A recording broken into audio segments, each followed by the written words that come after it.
In this GBPUSD weekly market forecast, we decode institutional order flow. Please watch the full video.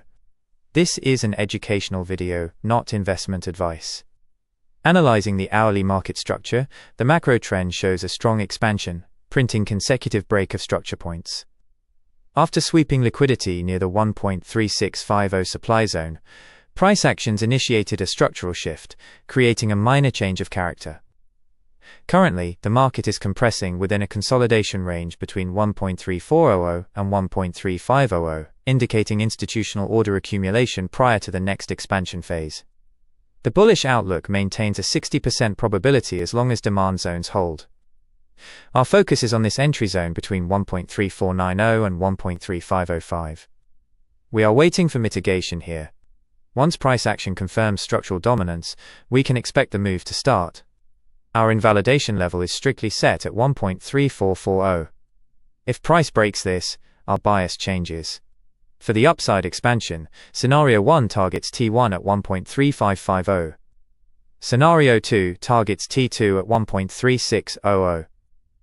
Scenario 3 targets T3 at 1.3650, as the main objectives to clear liquidity resting above previous highs.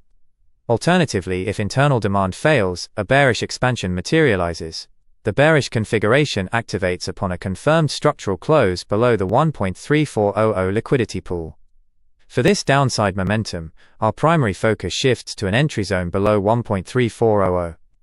We are waiting for mitigation here. Once price action confirms internal structure breakdown, the expansion will target lower demand arrays. Our invalidation level is strictly set at 1.3455. If price breaks this, our bias changes. Scenario 1 targets T1 at 1.3350. Scenario 2 targets T2 at 1.3300. Scenario 3 targets T3 at 1.3220 to absorb historical sell-side liquidity. Monitor institutional order flow closely to confirm your intraday bias before committing capital. Follow for more. The next analysis is coming very soon.